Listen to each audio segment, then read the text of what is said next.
পঞ্জিকা অনুসারে 18ই জুলাই শুরু হচ্ছে শ্রাবণ মাস। আর শ্রাবণ মাসের প্রত্যেক সোমবার আমরা পালন করে থাকি মহাদেবের মাথায় জল দিয়ে। তো শ্রাবণ মাসের প্রথম সোমবার পড়ছে 21শে জুলাই। তো ওই দিন আমরা কি কি জিনিস হলে বাবার পুজো করতে পারবো, মানে সামান্য কিছু ঘরোয়া জিনিসপত্র দিয়ে বাবার পুজো করা যেতে পারে, তারই একটা ছোট্ট ভিডিও আশা করি তোমাদের ভালো লাগবে। মনে করা হয় শ্রাবণ মাসে ভোলেনাথ স্বয়ং মর্তে নেমে আসেন। এই সময় যারা মহাদেবের আরাধনা করেন তাদের সব মনস্কামনা পূর্ণ করেন শিবশঙ্কর। শ্রাবণ মাসের সোমবারগুলিতে লক্ষ লক্ষ শিবভক্ত সারাদিন উপোস রেখে শিব পুজো করে থাকেন। নমস্কার বন্ধুরা, আমি রিয়া। আমার চ্যানেলে তোমাদের সবাইকে অনেক স্বাগত। আজকের ভিডিওতে আমি তোমাদের সঙ্গে শেয়ার করব ভোলেনাথের পুজো করতে গেলে শ্রাবণ মাসের সোমবারে কি কি উপকরণ লাগে, তারই একটা ছোট্ট ভিডিও। আশা করি তোমাদের ভালো লাগবে। তো চলো দেখে নাও ভিডিওটা। তো সবার প্রথমেই এখানে দেখো আমি কাঁচা দুধ নিয়ে নিয়েছি। পঞ্চামৃত বানিয়ে বাবাকে অভিষেক করব, যার জন্য তো এখানে দেখো ঘি নিয়েছি মধু, দই নিয়েছি। এখানে দেখো আমি মিষ্টি দই নিয়েছি, তোমরা চাইলে টক দইও নিতে পারো। আর দেখো এখানে আমি নিয়েছি শর্করা, মানে চিনি। তো তোমরা গুঁড়ো করেও দিতে পারো পঞ্চামৃতের ভেতরে, বা চিনি জলে গুলেও দিতে পারো, বা এভাবে নর্মাল চিনি দুধের ভেতরে দিয়ে দিতে পারো। এটা দেখো অষ্টগন্ধা বা কেশর চন্দন, যে কোনো দশকর্মার দোকানে গেলেই তোমরা পেয়ে যাবে। সাদা চন্দন নিয়েছি। প্রথম সোমবারে বাবাকে যে শস্যটি নিবেদন করতে হয় সেটি হলো জব। তো এখানে দেখো আমি জব নিয়েছি। একটা সাদা মালা আমি নিজে হাতে গেঁথে নিয়েছি। সাদা ফুল, হলুদ ফুল, এগুলো বাবার পছন্দের ফুল, তাই একটা সাদা মালা দেখো নিয়েছি, বাবাকে নিবেদন করব। একটা আকন্দের মালা নিয়েছি দেখো অপরাজিতা ফুল। এখানে দেখো আমি চাল নিয়েছি, চালগুলো অবশ্যই অখণ্ড হতে হবে। আর আতপ চাল নিয়েছি বাবাকে নিবেদন করার জন্য।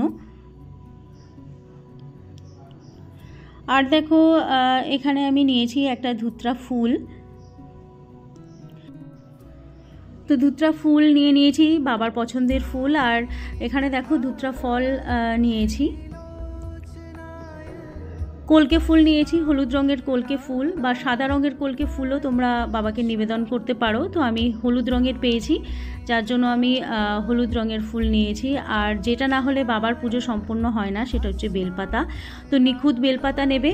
আমি এখানে বাবাকে 5টা বেলপাতা নিবেদন করব, যার জন্য আমি নিখুঁত 5টা বেলপাতা নিয়েছি।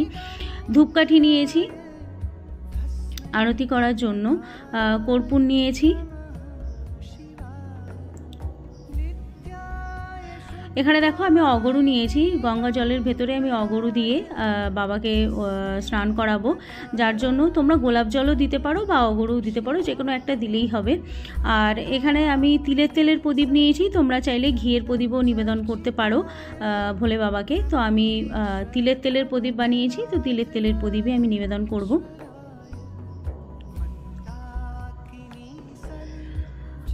আরতি করার জন্য পঞ্চপ্রদীপ নিয়েছি। আর এখানে একটা কুমণ্ডলীর ভেতরে দেখো আমি গঙ্গার জল নিয়েছি, জল ঢালার জন্য বাবার মাথায়।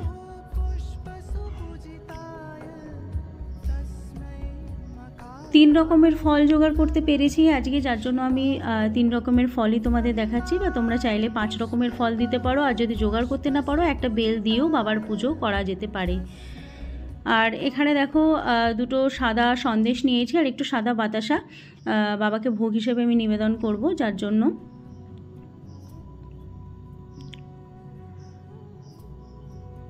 পানের জন্য দেখো একটুখানি জল নিয়েছি।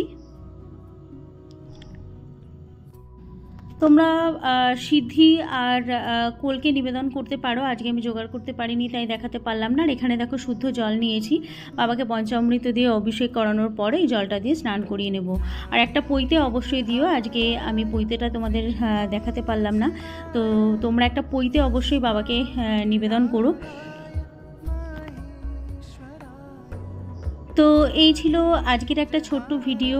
শ্রাবণ মাস পড়তে চলেছে, সোমবার দিন বাবার পুজো আমরা কি কি জিনিস হলে করতে পারবো তারই একটা ছোট্ট ভিডিও। আশা করি আজকের ভিডিওটা তোমাদের ভালো লেগেছে।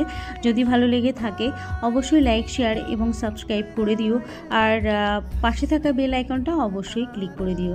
এর পরের ভিডিওতে আমি বাবার পুজো বিধি তোমাদের সঙ্গে শেয়ার করব। তো আজকের ভিডিওটা এই পর্যন্তই। বাই।